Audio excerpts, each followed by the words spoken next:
Agora que tem a telinha, eu pediria que você não olhasse para a telinha. Olha, depois vocês pegam. Aliás, a aula está diferente, viu?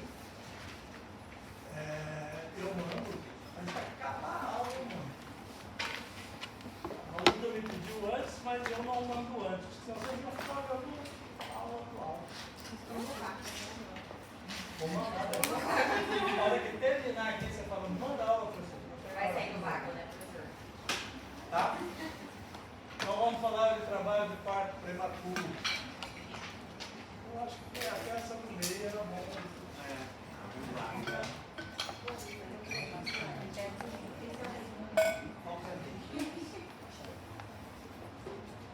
O trabalho de parto prematuro é uma coisa extremamente importante para os obstetras e para os neonatologistas. Por quê?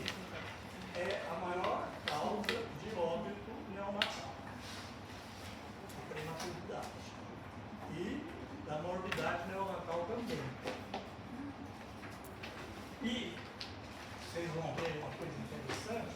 Aliás, eu teve um autor que falou que se a gente conseguisse impedir o parto prematuro, ia haver um impacto enorme no obituário humano em geral. Tá? Vocês vão ver uma coisa interessante.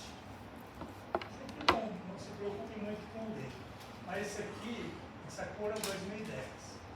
Essa cor é 2020. Isso aqui é a incidência de partos prematuros em 2010 e 2020. Aqui é a mesma coisa. Vocês veem que não mudou quase nada e algumas vezes aumentou. Como aqui. Então isso permanece assim há décadas. Nos Estados Unidos já fizeram um estudo com 40 anos atrás, que era mesmo não sei, 10%, em torno de 10%. Não muda. Sabe por que não muda? Porque nós não conseguimos mudar. Mas a gente tem. O que mudou muito foi a assistência neonatal. Por isso que prematuros até extremos estão conseguindo sobreviver. A tecnologia, foi o sulfatipentazole, foi uma série de coisas. Mas a gente impediu o parto prematuro praticamente ficou a mesma coisa. E o que é importante, além da mortalidade? O prematuro tem hemorragia intraventricular, retinopatia da prematuridade, sepse neonatal, enterite necrotizante. Quer dizer, são todos os problemas que o neonatologista enfrenta lá na UTI. Né? Então é uma coisa muito importante realmente esse assunto. Eu ia perguntar, mas agora não vou perguntar mais. Quanto que é o parto prematuro? Isso não deu também. O que eu chamo de parto prematuro? Oi? Fala mais alto. Média 37 semanas. Então, em 15 semanas é parto prematuro? Ou seja, entre 20 semanas completas e 36 semanas e 6 dias e 23 horas.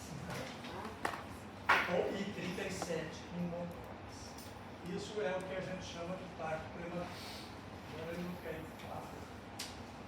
Então, que se instala entre 20 semanas completas e 37 incompletas. Quando a gente não sabe a idade gestacional, nós vamos pelo peso. Mas só quando não sabe.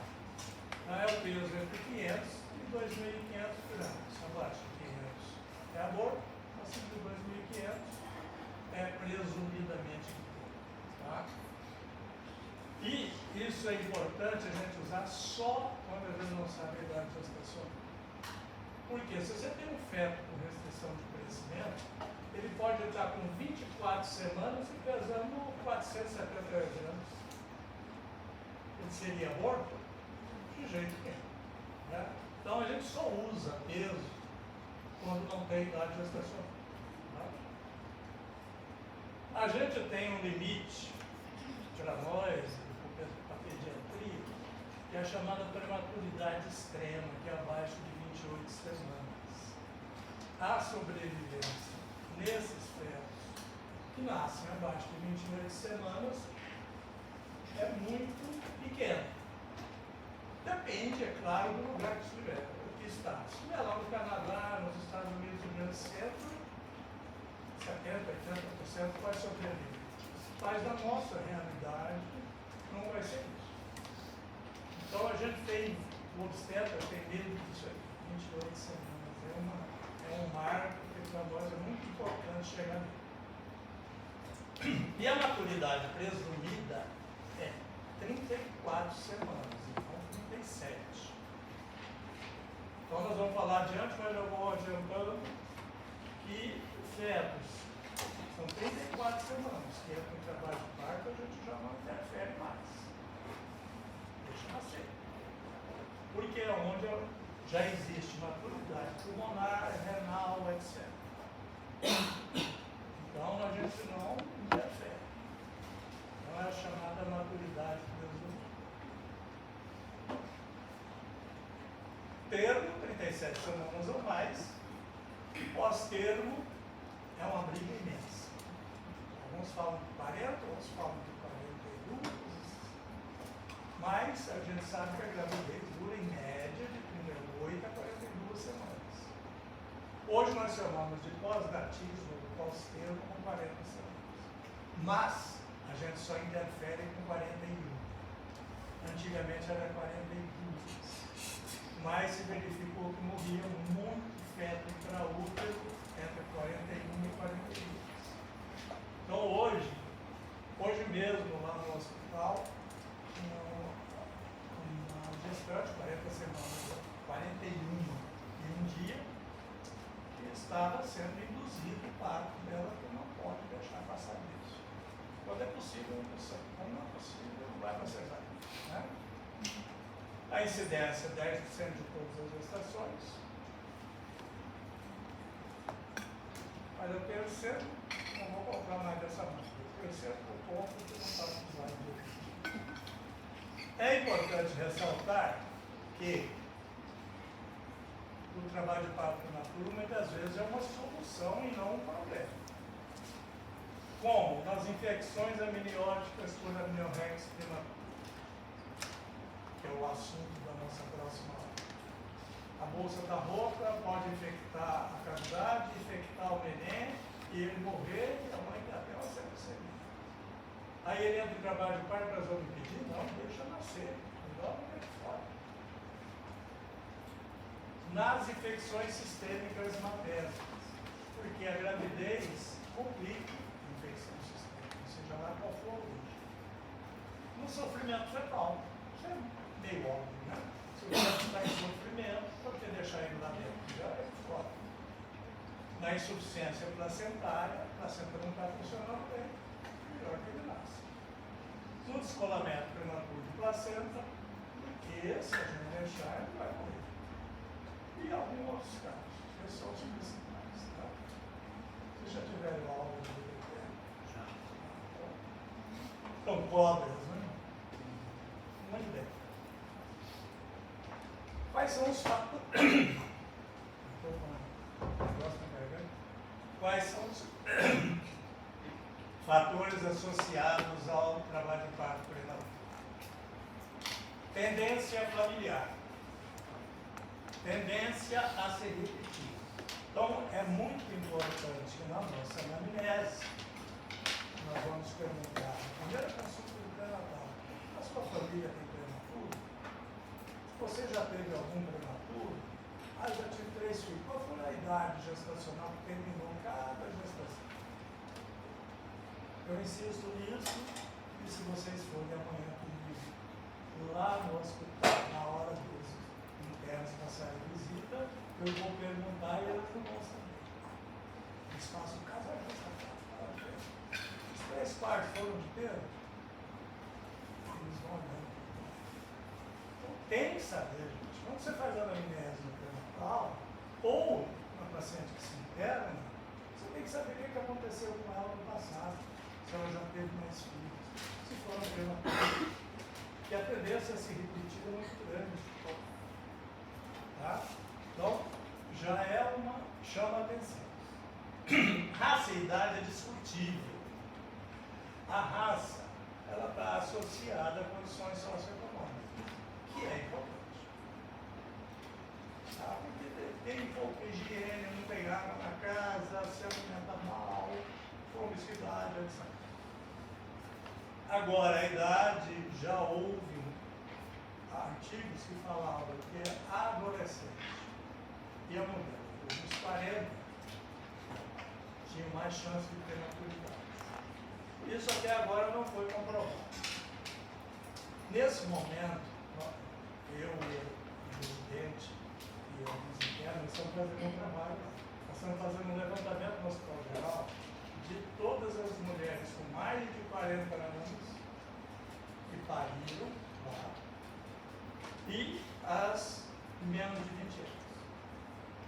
E de 20 a 30 também. Nós vamos comparar todos os grupos para ver se realmente isso acontece. O que acontece com a mulher com mais de 40? Né? Que hoje é uma tendência as mulheres deixarem para engravidar mais tarde.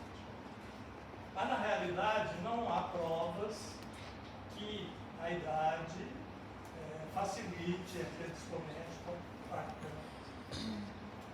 Hábitos aqui sim, principalmente cigarro. Cigarro dá CIU, DPT, trabalho de parto prematuro, óbito fetal, etc, etc. Se cigarro é um veneno para quem não está grávida, para a grávida é um veneno maior que é veneno para o neném, né? Então a gente deve estimular quem fuma, paciente que fuma, deixar ou diminuir drasticamente.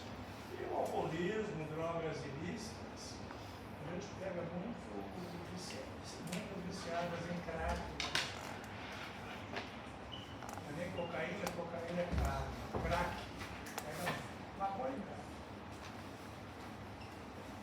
Além desses aí, nós temos a própria amniorrex prematura, que é responsável por 30% dos partos prematuros, que é motivo, assunto da nossa próxima aula, mas eu já vou adiantar o que é para vocês entenderem.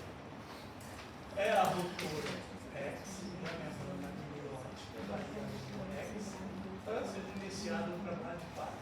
Por isso ela é chamada de prematura em qualquer idade gestacional. Não é simplesmente você compra o líquido amniótico, se abata, diminui o volume uterino e isso é estímulo para a contração uterina e para a parte prematura. Ainda, fatores associados à lei da amniorrex. Infecções. Isso aqui é muito importante. Infecções urinárias, vaginosas e bacteriúria assintomática. Então, qualquer infecção urinária tem que ser tratada de imediato. Nos casos que são pielonefrite, a gente interna para tratar a paciente internada. Quando é cistite, só infecção baixa, você trata domiciliarmente. As vaginoses são aqueles corrimentos colocados por mobiluntos ou gardnerella. São fáceis de identificar, porque a própria paciente vai falar que o corrimento é muito abundante e tem um cheiro terrível. Tá?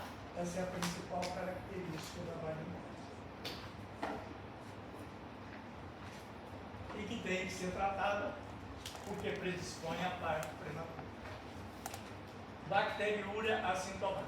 A paciente está sentindo nada, urinando muito bem, mas você faz um exame, um EAS, e vem bactéria, 3, 4 cruzes na urina. É uma bacteriúria assintomática.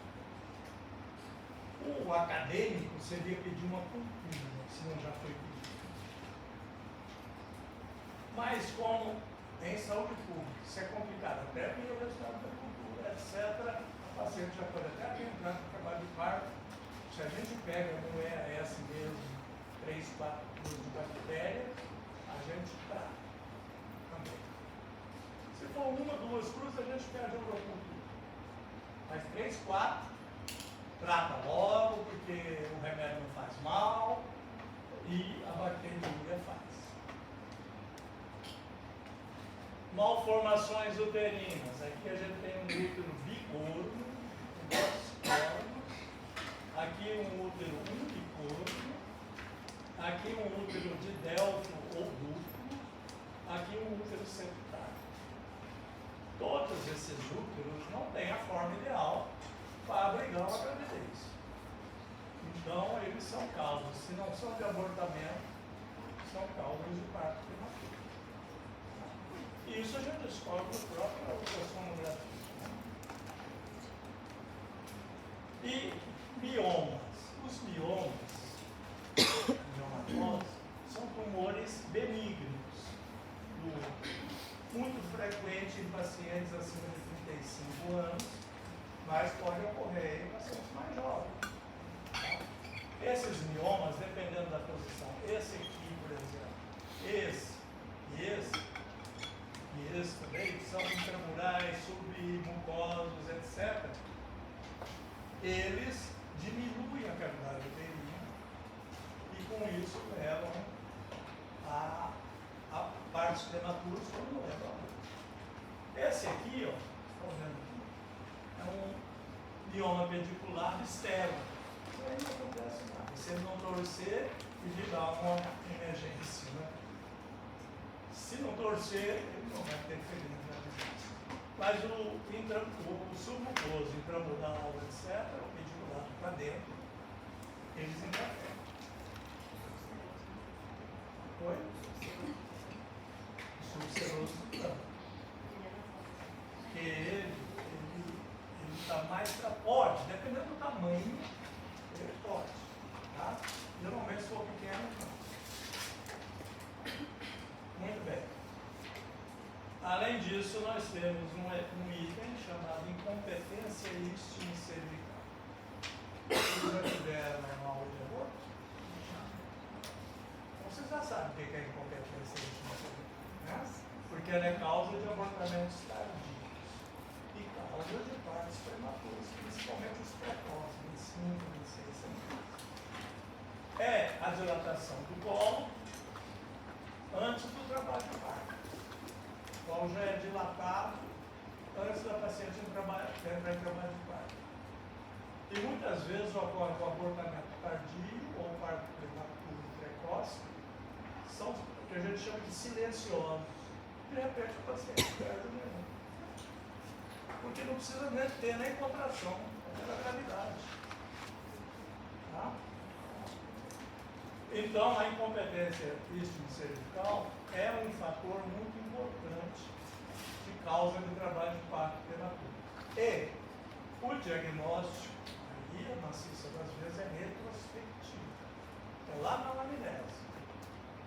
O paciente fala, eu tive um aborto de 18 semanas. Depois eu tive um parto prematuro com 26. O mais comum é o vice-versa, né? Começa com 26 e vai descendo. Então ela teve um aborto tardio, um parto prematuro precoce, e ela disse que praticamente não doeu, e de repente estava nascendo. Então é um diagnóstico mais retrospectivo. A gente pode fazer o diagnóstico fora da gravidez, mas é uma coisa mais complicada. Tem que passar uma vela de êter, que vocês não sabem, não sei se vocês sabem o que é. No aborto a gente, às vezes, usa para dilatar o corpo. A número 8. Se passar, a paciente tem incompetência responsabilidade. Isso é meio... Até já ninguém faz, né? O diagnóstico é mais pelo retrospectivo, ou, às vezes, quando você toca a paciente, descobre a dilatação. Né? Normalmente, a gente só toca a paciente na primeira consulta e nas últimas. Então, muitas vezes, passa despercebido. Né? Mas é mais pelo retrospectivo. O diagnóstico, partos prematuros precoces anteriores, então, abortos tardios. Eu tinha falado. Só para dizer para vocês que está no slide, não precisa qualquer. Ainda, macrosomia, polidrama e gestação rústica. O que isso aqui tem em comum? volume aumentado intraútero. Ou o feto é grande ou tem muito líquido, ou são 2 ou 3. Então, o volume uterino, ele tem um limite. Por isso que quando chega fetos gemelares, eles já nunca exageram, né? Mas geralmente não chegam a 37 semanas. Porque o útero entra em contração antes por causa do bolo. Dos polidrômios também acontece parte prematuro. E no feto muito grande também. E a progenia, antes do advento de ultrassom, existia a iatrogenia por erro médico. O médico, na hora de calcular a regra de Nagelli, né? Você soma mais 7, tira 3 no mês, né? Lembra disso? O professor Dalton lá da Dora isso. Então, pela regra de Nagelli, se a paciente tem uma irregularidade menstrual, se a paciente estava usando pílula e parou, ela pode errar a data da última menstruação e nós errarmos o cálculo. Podia. Hoje não pode mais, por quê? É quando a paciente faz ultrassom. Né? Então, naquela época, a gente tinha uma iatrogenia, muitas vezes o médico errava, tirava o neném antes da hora. Fazia uma cesárea, tirava o neném antes da hora. Hoje, praticamente não acontece. Porque a paciente faz, mesmo no SUS, faz ultrassom, e pelo ultrassom a gente vê a idade gestacional, principalmente nos precoces. Né? Quanto mais precoce o ultrassom, mais a gente acredita nessa idade gestacional. Os tardios não dá para acreditar muito.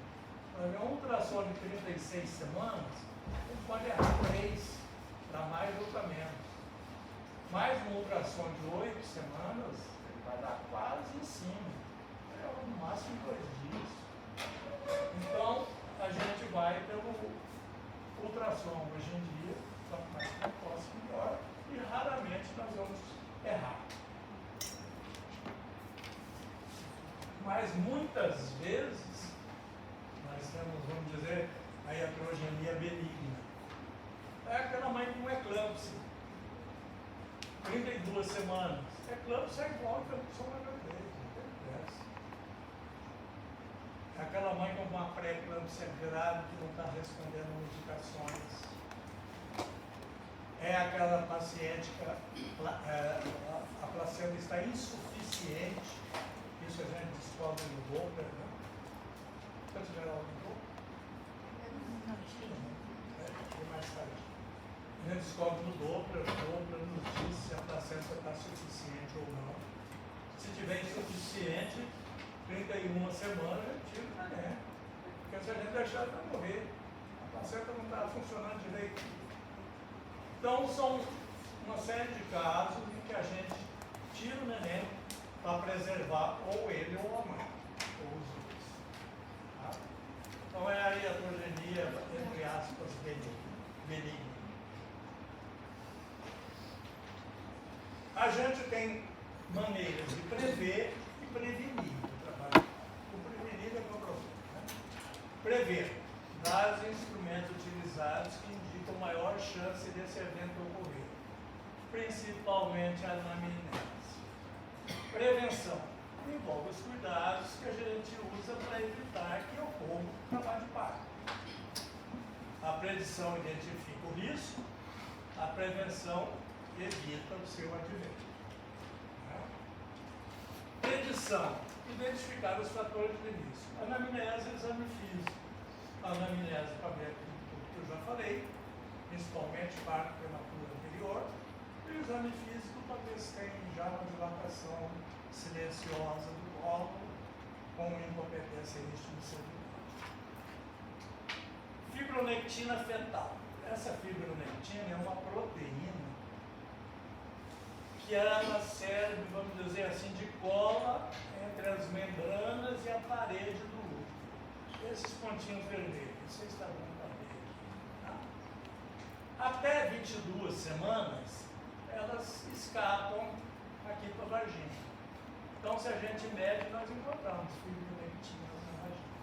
Depois de 22 semanas, elas não passam mais para a vagina. Só voltam a passar com 37. Está na hora do parto, começam as contrações, ela começa a descolar. Né? Então, quando descobriram isso, parece que tinham descoberto a América, né? Vamos dar isso bem para cá. Aí foram fazendo mais exames e descobriu-se que tem 50% de falsos positivos. 50% das pacientes que têm fibronectina na vagina não vão ter parto prematuro. Agora, o valor preditivo negativo, ou seja, você fez fibronectina, não tem na vagina, te dá uma segurança, ele é bom, que essa paciente não vai ter parto prematuro. Não vou entrar em detalhes até uma determinada idade gestacional. Nos Estados Unidos, por exemplo, os planos de saúde só aceitam internar uma paciente com o diagnóstico de parto prematuro se tiver fibronectina positiva. Não significa nada, mas eles exigem isso porque eles se livram de internar um falso positivo. Até que semana, se quiser? Até que semana? Até 22 não adianta fazer porque ela está lá. De 22 a 37 ela não deve estar. Aí com 37 ela começa a subir. Esse exame deve estar custando uns R$300. E hoje não é muito feito por causa desses falsos positivos. Tá?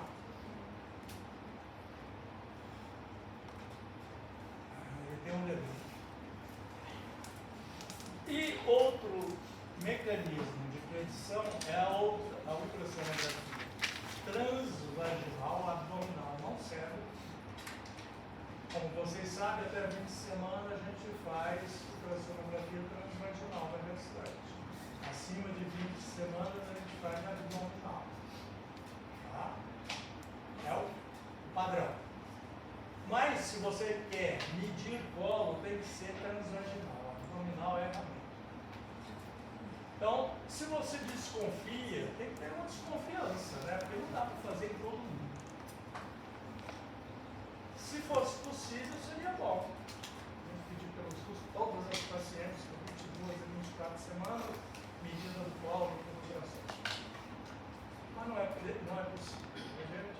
E como não é, se a paciente não tem fator de risco, isso não é muito importante, a gente só pede para aquelas que têm fator de risco. Então, faz-se o ultrassom transvaginal, mede a distância do colo, o tamanho do colo. Se der menos de 25 milímetros, é uma paciente de maior risco para parto prematuro. Significa que ela vai ter, ela é de maior risco. Como é que é feito? O médico vai com o transdutor na vagina, encosta no colo, vai aparecer essa imagem para ele, esse preto aqui é líquido amniótico, esse aqui é o neném, aqui está o orifício interno, aqui o orifício externo, ele mede essa distância entre as duas fetas. Isso aí o aparelho já mede e fala já do lado quanto que é, não precisa passar a régua. Se der menos de 25 milímetros, é uma paciente de risco maior para parto prematuro. Isso já foi uma briga, porque antigamente adotava-se 20 milímetros, aí viu que não era melhor, passou a se adotar 25 milímetros como limite. E tem que ser nessa idade gestacional, porque o colo varia muito ao longo da gestação. Um colo numa paciente de 18 semanas é 40 milímetros. Numa paciente com 36, ele tem 10. E a faixa que se mostrou mais fidedigna foi entre 22 e 24. Por isso que recomendo se fazer nessa época. Tá? É um exame simples, ultrassom transvaginal, mede o colo. Prevenção, tem tudo da predição. Prevenção. Atuar sobre os fatores de risco, tomar alguma providência. Cerclagem nas incompetências. Cerclagem é uma cirurgia em que a gente amarra o colo, tá? Se a gente já tem o diagnóstico de incompetência, isso deve ser feito entre 13 e 14 semanas. Por que não faz antes? Porque, de repente, a gente pode estar retendo um aborto por cromossomopatia, por outras causas, e a gente segura ele lá dentro, fazendo a cerclagem. E não há risco do parto. Com mais de 14, aí o risco de aborto tardio aumenta, né, para quem tem incompetência. Por isso que é recomendado entre 13 e 14. É claro, se a gente descobre isso com 20 semanas no toque lá, vamos fazer com 20 semanas, se for possível. Talvez se o colo tiver muito a pagar, bolsa por tudo, etc., não dá para fazer certo. Então consiste em amarrar a boca do colo. Tá? Aqui tem uma figura que explicita melhor. Então, é uma cirurgia simples. Você faz via vaginal, pega um fio grosso, porque se for fio fino, ele vai cortar o colo, vai penetrar no tecido. Então, é um fio grosso, às vezes até fita cardíaca. Dá pontos em volta, como esse aqui, esse aqui, esse aqui, esse aqui, e depois amarra as pontas. Apertando, mas não tanto, porque se apertar demais, vai necrosar o colo e ele vai cair.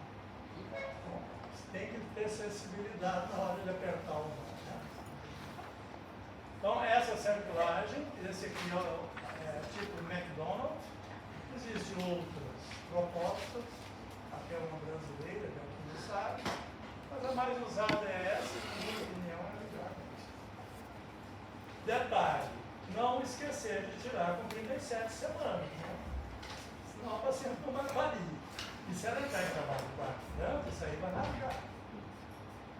Com 37 a gente tira, ou se ela entrar em trabalho de quarto antes. Ah, sabe que tem cerclagem? Pode ir lá e toca. Bolsa rota, vai lá e toca. Tá? Na prática, recomenda-se cortar com quem tem 7 semanas. Pode puxar o fio ou não pode fazer. Mas geralmente a gente puxa o fio. Vou ficar um pouco estranho na gente. Tá? Certo? Então essa é a cerclagem recomendada para incompetência e isso no serviço.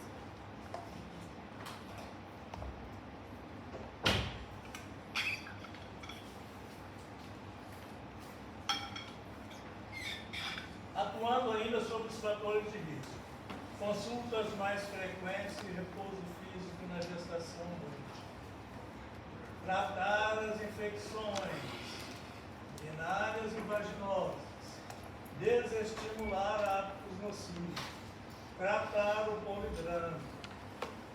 Polidrame, o grande polidrame, acima do nível de 25, ele é tratado com amniocentese. Funciona o útero, a agulha longa até chegar no líquido e vai tirando. Não pode tirar muito de uma vez, senão o paciente é muito mais forte. Você vai tirando aos poucos. No máximo 500 ml por vez. Às vezes tem que repetir, porque ele se forma outra vez, principalmente se for um diabético. Ou um neném, se tiver alguma malformação de vias urinárias. Que é o líquido amniótico, a partir de 20 semanas, é a urina do neném. Tá? Evitar iatrogenia. Né? Calcular direitinho a idade gestacional. Medicações profiláticas. Só existe uma.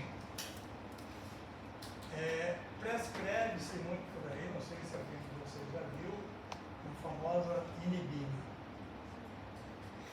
Antigamente o Dactil-OB. É a mesma coisa de água. Não funciona. A única medicação profilática para evitar parto prematuro que existe é a progesterona, que é o próprio hormônio da gravidez, né? É o hormônio que é produzido aos litros pela placenta, porque ele é o hormônio que mantém a gravidez. Se ele é o hormônio que mantém a gravidez, nós vamos dar progesterona para o paciente. Em todos os fatores de risco que a gente previu lá. Trabalho de parto prematuro anterior, colo curto, etc. Progesterona na paciente. Quando vai começar? 14 semanas. Vai até quando? Aí é uma briga. Tem gente que fala que vai até 34, porque já tem maturidade presente. Outros falam que vai até 36. Eu acho que vocês vão concordar comigo que eu iria até 37. Né? Até o termo.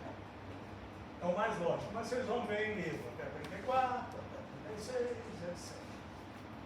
Eu não vou perguntar isso, não. Não pode ficar por isso. Coisas que tem. Professor, iniciou com 15 Oi? Começa com 14, vai até. Aliás, desculpa, estou confundindo centragem com progesterona. Progesterona começa com 16. Agora, o final, 34, 36 ou 37.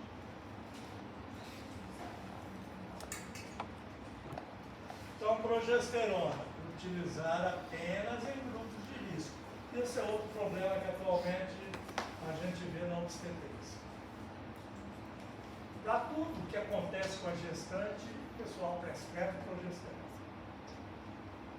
Ah, tem um sangramentozinho no primeiro trimestre, progesterona. Qualquer coisa diferente, progesterona. E muitas vezes não tem medicação nenhuma. Mas como é uma medicação que não faz mal, só para o bolso,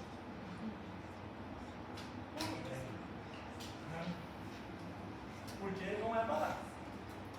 O nome comercial mais popular é o Lutrogestano. Não sei se vocês já ouviram falar. Tem de 100 e 200 miligramas. O Lutrogestano não é barato. Para você manter a gravidez, ninguém vai gastar uma grana.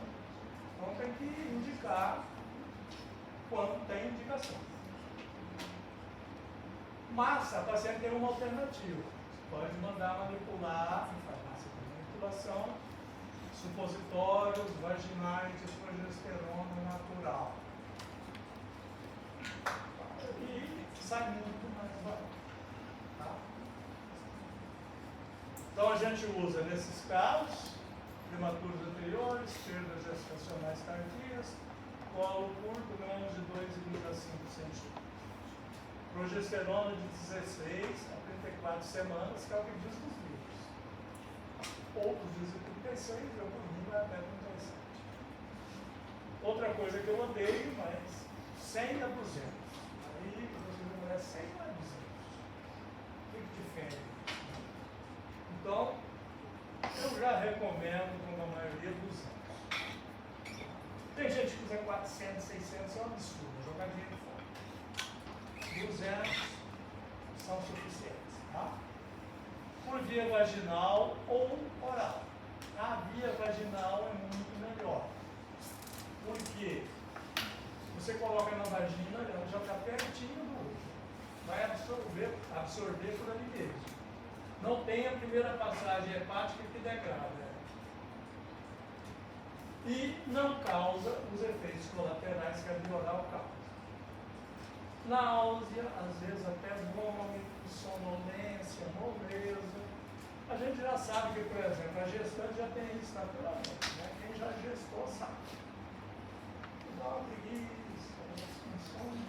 Se você dá mais progesterona, principalmente por via oral, vai aumentar isso. A vaginal não tem esses efeitos colaterais. Tá?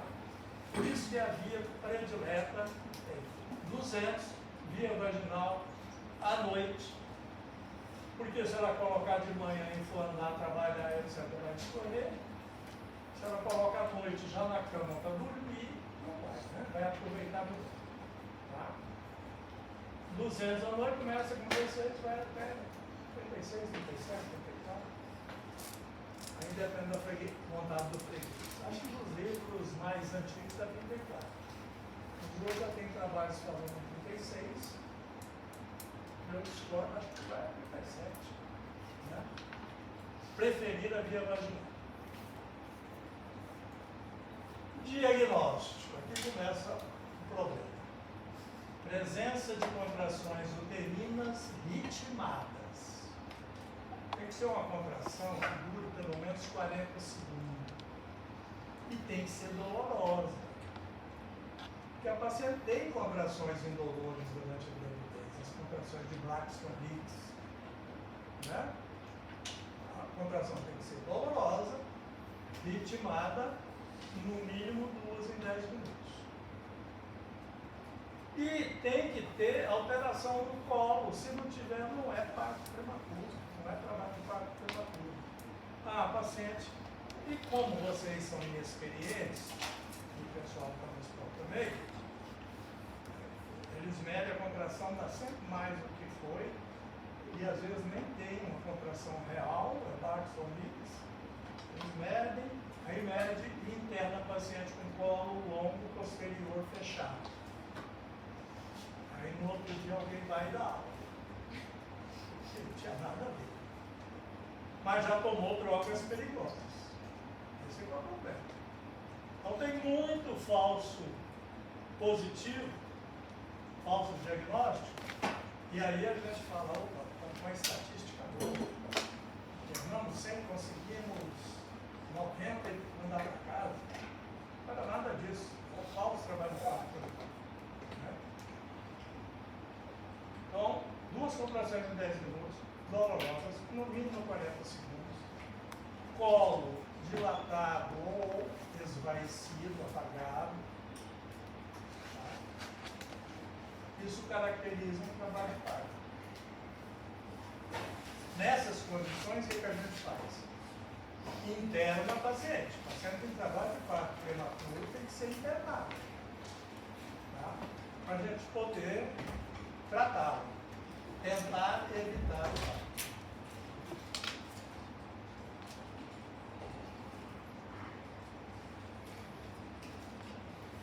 Internação, inibição das contrações uterinas. É o que a gente vai tentar. Isso é chamado de tocólise. Tá? Tocólise e outros tocolíticos são medicações que relaxam o útero, bloqueiam a contração uterina. Nós temos algumas drogas que têm esse efeito. Tá? Mas tem algumas condições. A efetividade só por 24, 48 horas. Não tem sentido passar de 48 horas fazendo tocólise.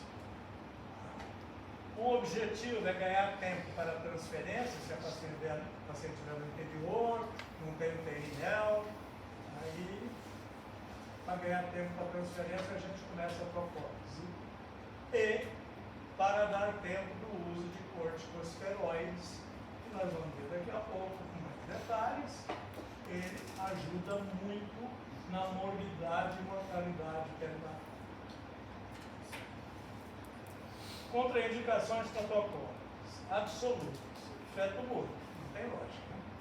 Sofrimento fetal, também não. Malformações fetais incompatíveis com a vida. Maturidade presente, que aqui significa 34 semanas. Infecção uterina. Melhor tirar o neném desse ambiente infectado, né? Inclusive para tratar direito o paciente, enquanto o neném está lá dentro, tem muito antibiótico, ele não pode usar. Se tiver uma amniorrex, a bolsa rompeu e tiver já infecção amniótica, não vamos segurar esse neném lá dentro. E uma doença materna descompensada, que a interrupção da gravidez vai ajudá-la a controlar essa doença. Então, insuficiência cardíaca e outras doenças mais graves. Maiopatopatia grave, etc. As contraindicações relativas. Sangramento depende do volume. Um pequeno sangramento não é contraindicação para tocólise. quando o sangramento profuso, que pode ser inclusive um DPP, né? É contraindicação. Então depende do ponto. E colo com a dilatação acima de 4 centímetros. Por quê? Tem um alto índice de fracasso. A gente vai tentar e não adiantar. Paciente com 5, 6 centímetros, cola apagada 80%, tchau. Vai nascer mesmo. Os trocolíticos que a gente tem, temos os beta-miméticos, o uso endovenoso, gota a gota, em bomba de infusão. Não dá para deixar pacientes na enfermaria com o soro, aquele equipe comum, porque se ela esticar o braço começa a cair mais, aí ela faz aquela coisa de pulmão nova, então tem que ser em bomba de infusão. E a gente faz dentro do centro de estética, não feito em enfermaria. Tá? O mais usado é a perbutalina, cujo nome comercial é Bricadil. Já foi a primeira escolha, hoje não é mais. Por quê? Tem efeitos colaterais sérios, maternos, palpitação, precordialgia, dispneia, ansiedade, cefaleia, náusea, edema pulmonar sem doses altas, é o pior. Já houve pacientes do passado, hoje em dia isso é meio difícil depois do advento da bomba de infusão, mas antigamente pacientes morriam de perbutalina. O feto só dá taquicardia. Inibidores dos canais de cálcio, nifedipina. Porque a contração uterina depende de cálcio entrar na célula. Se a gente tem um inibidor do canal, fecha o canal e não deixa o cálcio entrar, a contração vai parar. Tá? A nifedipina é o mais usado, mas pode ser o amlodipina ou outro. Mas a nifedipina é que a gente está acostumado a usar. É a primeira escolha atualmente, recomendada inclusive pelo Ministério da Saúde. E é via oral, são comprimidos.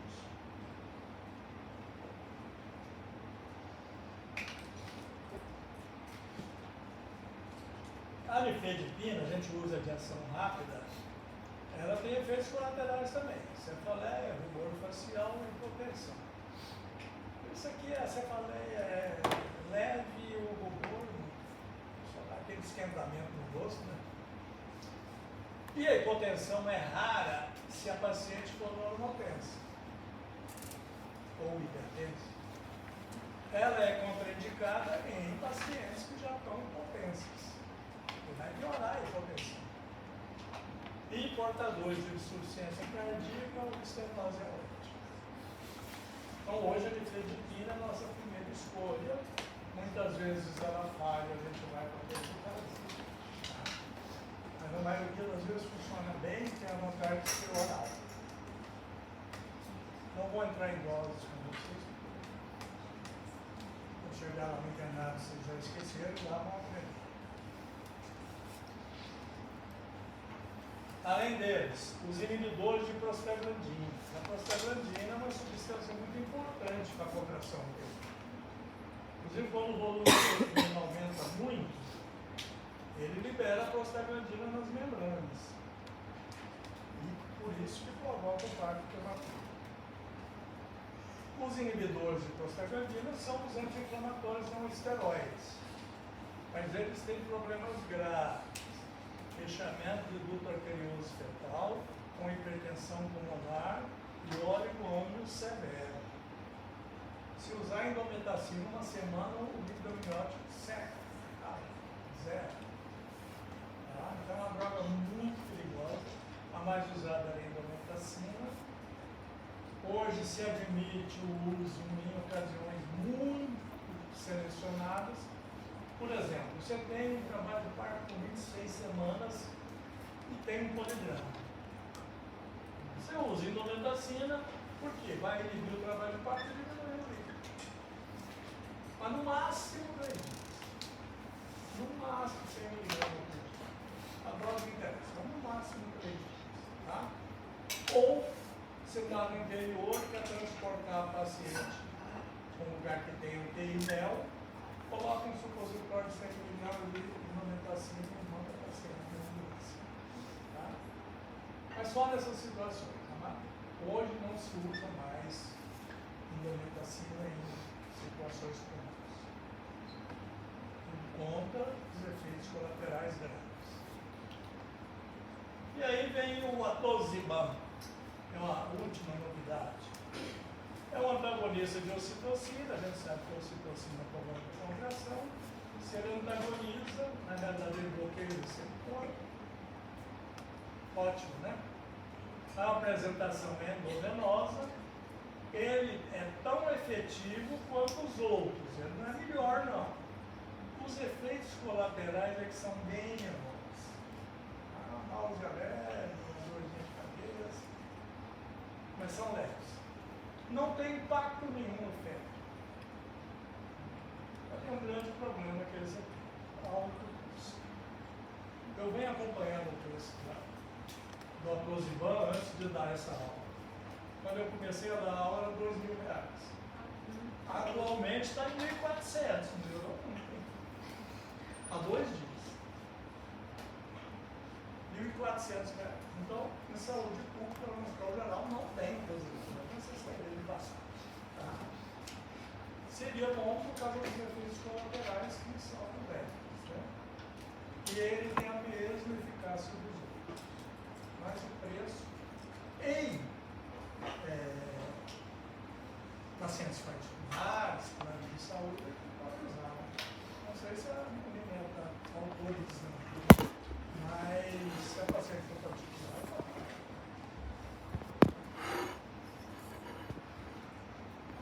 Muito bem, então isso é o tocolítico.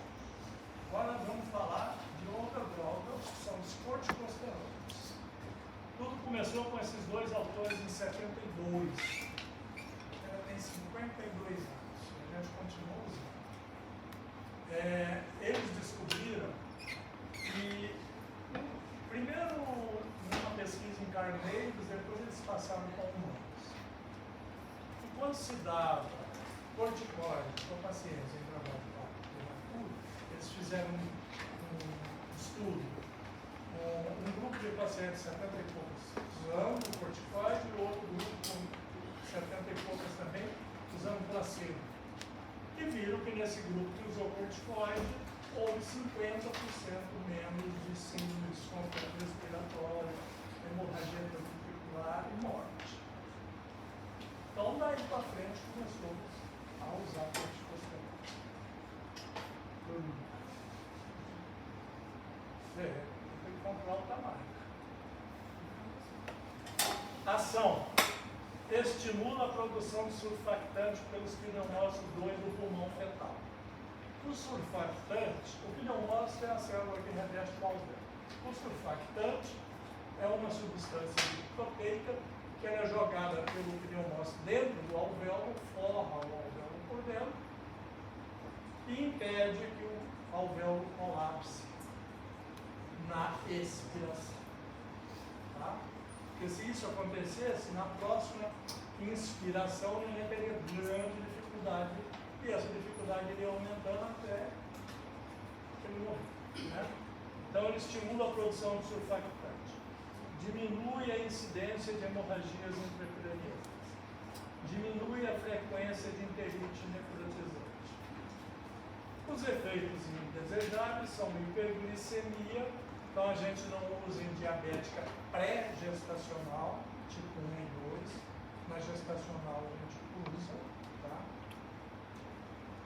E aumento da morbidade infecciosa neonatal por imunodepressão. É raro nessa situação, nessa dose e no tempo que a gente usa. Olha, é difícil isso acontecer, mas tá nos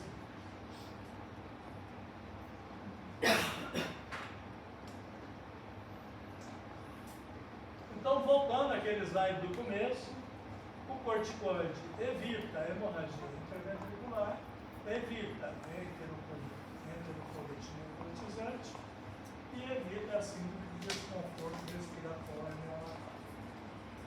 A sepsis não, né? Nem a retinopatia da prematuridade.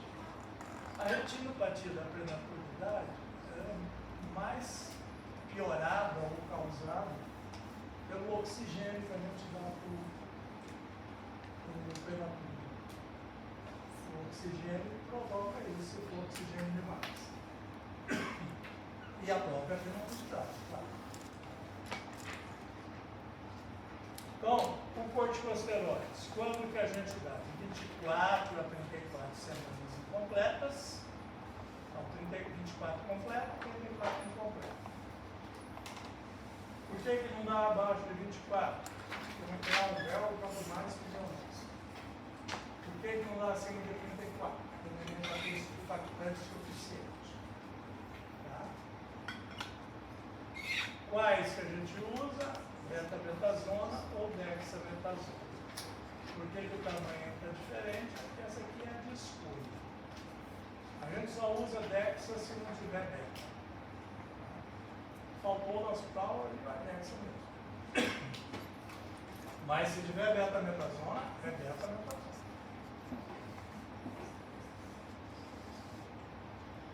A dose é 12 miligramas ao dia, intramuscular, por 2 dias, que é o que a gente chama de um ciclo.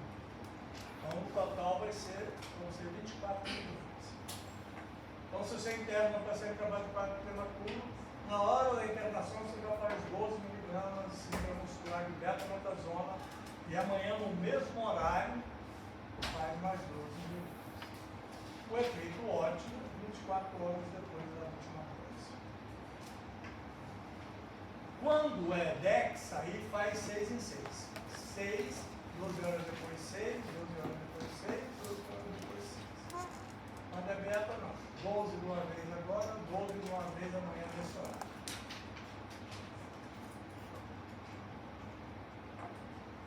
Mudando de assunto. Atuboqueiro, tocolite, corticosteroides. Neuroproteção fetal. Isso é uma coisa recente. Você teve ideia, isso foi estabelecido em 2011. Tá? As primeiras pesquisas começaram lá em 98, mais observacionais, aí em 2011 saiu um trabalho que realmente comprovou que o sulfato de magnésio ele promove uma neuroproteção do feto prematuro. Mas tem condições. Primeiro, a paciente tem que estar com a idade gestacional de menos ou igual a 31 semanas e 6 dias. Se já tiver 32, não faz, porque não adianta. Tá? Aqui mudou. O ticoide a gente faz até 34. Aqui a gente faz até 31 e 6 dias. E se ela tiver iminente parto pré-termo? Aquela que você internou com 3 centímetros, que você fez tocolítico, corticoide, você não faz isso não. Agora, se você internou e amanhã ela está com 7 centímetros, 4 contrações de 10 minutos, entra com sulfato de magnésio para neuroproteção. Se a gravidez for abaixo de 32 semanas. Tá? E usa até o neném nascer. Depois que o neném nascer, o que mais? Cuide. Então tem que ter o trabalho de parto ativo com dilatação. Aqui está igual ao maior, mas maior que 4 centímetros, falha ou contraindicação para a propósito. A paciente tem contraindicação também de 32 semanas. Então vai nascer sulfato de magnésio. Dilatação maior que 4 centímetros e mudança progressiva da dilatação. Está aumentando. Foi para 5, foi para 6, foi para 7. Sulfato de magnésio. Ruptura prematura de membrana com trabalho de parto ativo. Isso aqui quer dizer que a ruptura de membrana não é contraindicação. Parto prematuro planejado por indicação materna ou fetal, que é aquela iatrogenia benigna, né? Nós estamos com uma paciente com 31 semanas, a placenta está insuficiente, já tem a operação de duto venoso, a artéria umbilical já está com diástase zero, e até uma série de coisas que vocês vão aprender depois. A gente tem que tirar esse neném, porque senão ele vai morrer. A gente faz sulfato de magnésio 4 horas antes de fazer a cesárea. Tá? Toda vez que for fazer um parto planejado com menos de 32 semanas, sulfato de magnésio, começando 4 horas antes. A via de parto. A dose de sulfato de magnésio, vocês já tiveram experiência? Já, né? Então já viram que na eclâmpsia e na iminência de eclâmpsia se faz sulfato de magnésio. A dose que faz aqui é a mesma que faz esquemas US com 4 gramas ali em 30 minutos, depois 1 grama ali, ó. Né? É o mesmo esquema, esquemas US. Porque tem outros esquemas, tem o Pritchard, tem o Cibai, etc., mas a gente usa os US, o Pritchard é intramuscular, dói demais, não tem sentido. E aqui a gente usa o mesmo esquema JUSPA para neuroproteção.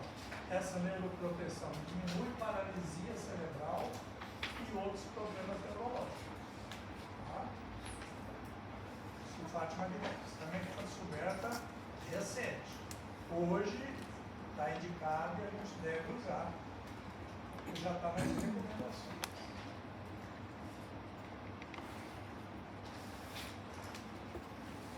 Via de parto do prematuro é outra discussão.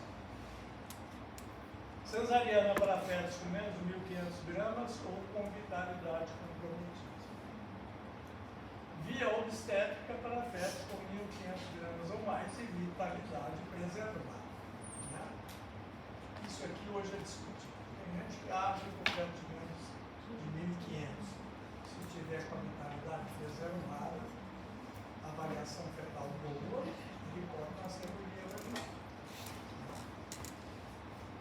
Mas o recomendado é isso aqui. Né?